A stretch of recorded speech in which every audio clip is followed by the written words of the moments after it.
Welcome to Keep What You Earn, your judgment and jargon-free zone for entrepreneurs of all levels. Get ready to learn how to scale your business, save money in taxes, and create a business that grows your wealth.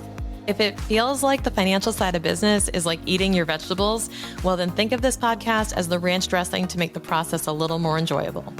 My name is Shannon Weinstein. I'm a CPA and business owner on a mission to simplify money and empower others through knowledge. I hope this episode inspires you to take action, but remember that the information we share is for educational purposes only and is not individual tax advice. Now that we got that out of the way, let's start the show.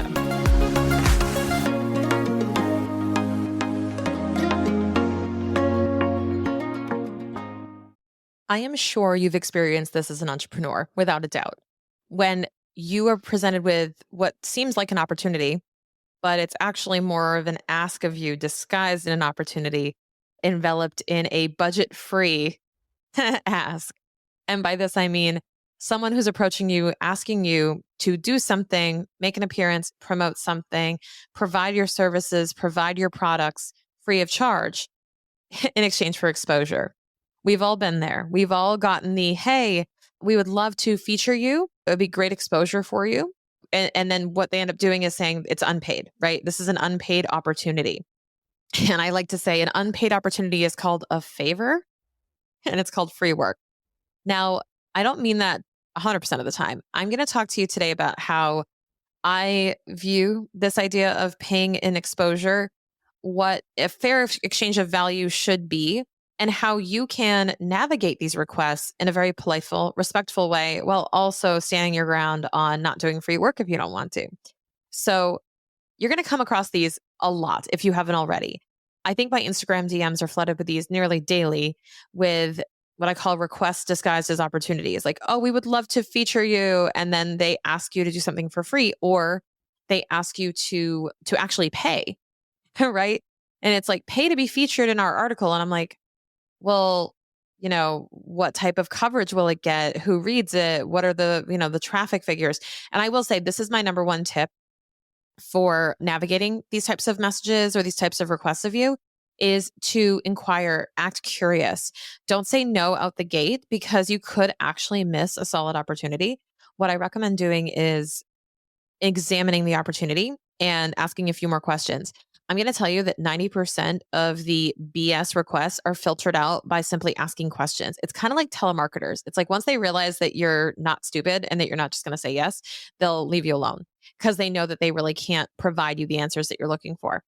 One of these things you can do is if you're presented with, the opportunity to do something quote unquote for exposure, you can ask about, the level of exposure, right? So you could actually put in terms, in your contract. You could say, well, in order to accept this opportunity, I would need a guaranteed attendance of X if I'm going to be speaking for free at the event. Or I would need the ability to promote in the main part of your program on the fold. I would need, reduced advertising costs, whatever it is. Like negotiate your terms so that you're getting the most out of it that you can if it's going to be unpaid. So whether that be speaking or an appearance somewhere, and by all means, right? If you're inexperienced, if you don't really have a solid speaking fee, if you really don't have a solid idea of what you would command for these types of things, then by all means, take some free opportunities, especially if you can get in front of your ideal client. There is no problem with that. I'm actually a huge fan of, paid podcast spots. I know it sounds crazy, right? I've actually paid to be on podcasts before and they have paid me back, sometimes tenfold. So you have to be really mindful of the quality of the opportunity and if there's going to be a return on your investment, even if your investment is time. And are you in the position to invest time or are you not in the position to invest time because you're protecting your time? You really have to honor your season of no and the season of yes and be really clear about what season you are in. And honestly, be honest with the person who's asking you. You may want to say, hey, I'm just in a particular season of no right now, or I'm just kind of in this zone where I'm really focusing on my cash flowing aspects of my business. So please approach me maybe in 3 to 4 months and we'll see where I'm at then, right? Or say 6 months or say whatever, right?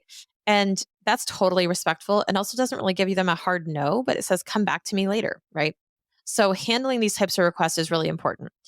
Now, I will say this, what comes to mind when it comes to the exposure payment is my experience as a fitness professional.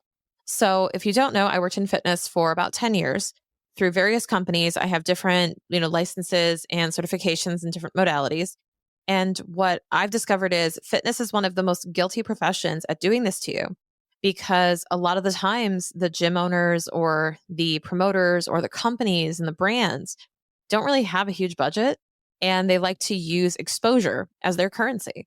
And while they're not wrong in that they'll give you exposure, what they're missing a lot of the times is the ability for you to control the level of return that you get.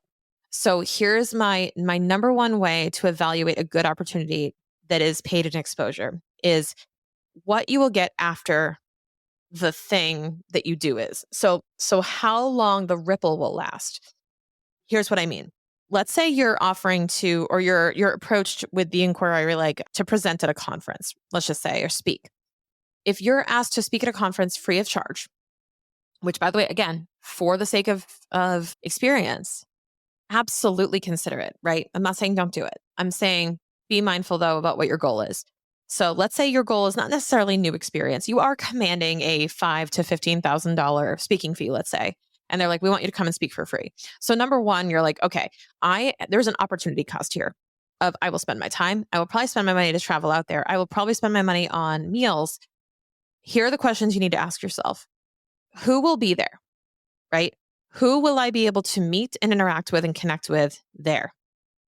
Who will get to see my presentation? This is a big one, by the way, because you may end up with a smaller group than the broader presentation. Like, are you keynoting or are you doing a smaller workshop in a private room? Are you doing a breakout session, right? So you have to ask these questions. The other thing is, what types of promotional ability will I have from stage?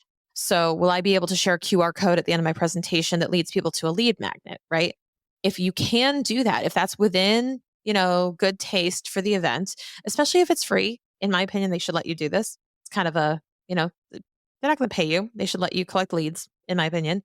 Most people operate this way, but are you able to collect leads from the event? Are you able to get email addresses? Are you able to, go to the after parties, go to the events and be able to network and meet people? And fundamentally, are they your ideal client? Are they potential customers? Are they potential buyers? Are they potential colleagues you can work with, right? Is there value to these connections for you in your business? You have to evaluate all of these dimensions, guys. You have to look at all of this collectively to decide if this is a good opportunity. And I will tell you, your brain and your emotions will fight because you might get approached with an opportunity and get excited and say, wow, oh my God, so-and-so asked me to speak on stage. That is so awesome. Oh my God, that's so cool.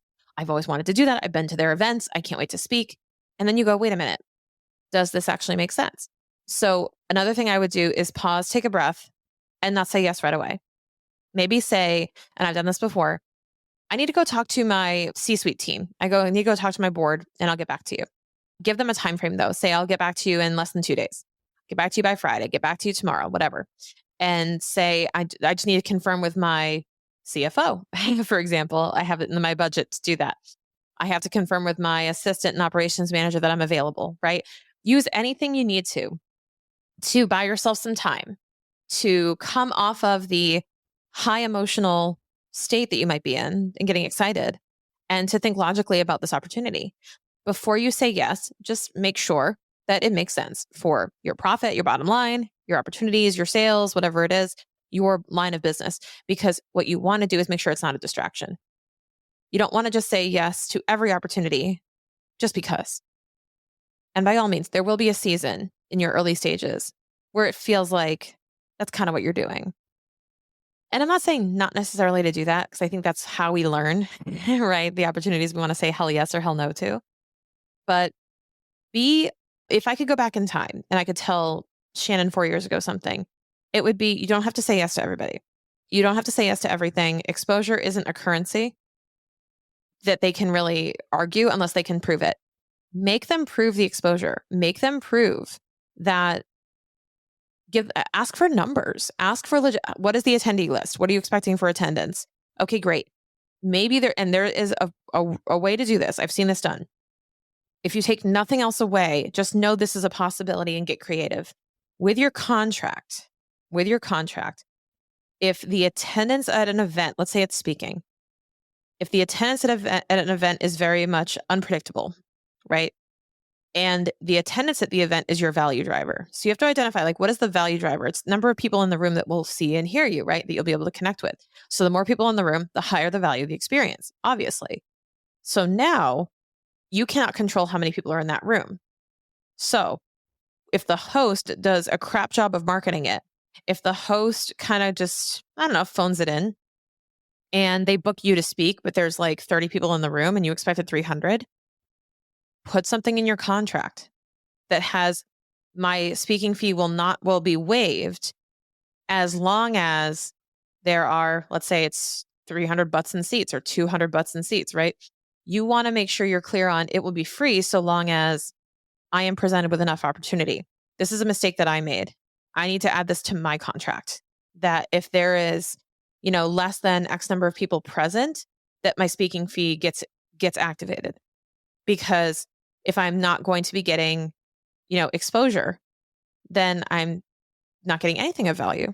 So if they're going to try to pay you an exposure, protect your ability to get that exposure, either through your contracts or through finding out more information before you say yes around how the event's being promoted, how you can help alter the course of the attendance, how you can help promote it.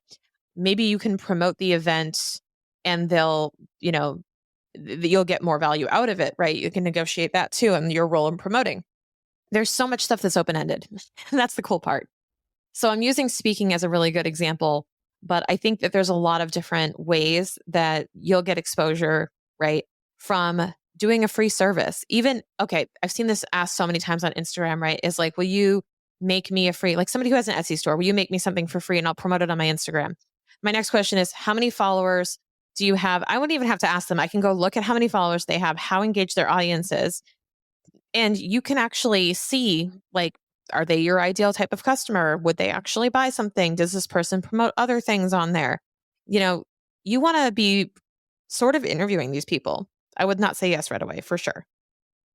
So those are some of my tips to kind of manage expectations and to regulate a little bit how you take these opportunities and evaluate these opportunities that may be paid in exposure. So without being disrespectful, you can always turn people down. And my favorite thing to do is leave the door open because maybe they will have a budget later. Maybe there will be an opportunity where they want to think of you. You do want to be front of mind for these opportunities and don't be insulted if people ask you to do something for exposure. Very respectfully, ask thoughtful questions. Make it clear that you normally charge a fee and make them justify why you should waive it. And that will help you. It will keep you in that position as a respected professional and an expert. And it will make them aware of your value and how you hold yourself. It's a win-win. So next time you are asked to do something in exchange for exposure, make sure you're protecting your time, protecting your energy, and that is absolutely worth your while.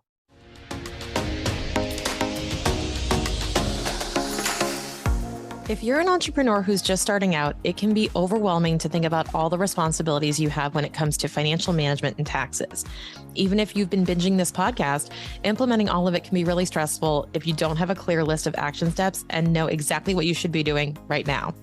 Luckily, we organized all of this for you in the Business Financial Quick Starter. This is your one-stop shop for beginning steps of entrepreneurship so you can build your business confidently from day one. This is not me teaching accounting, no way.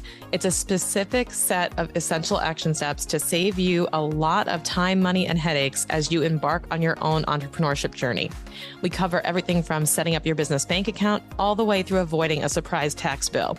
Now, as a podcast listener, you get 10% off with code KEEPWHATYOUEARN, all one word. So dive in now and access your Business Financial Quick Starter.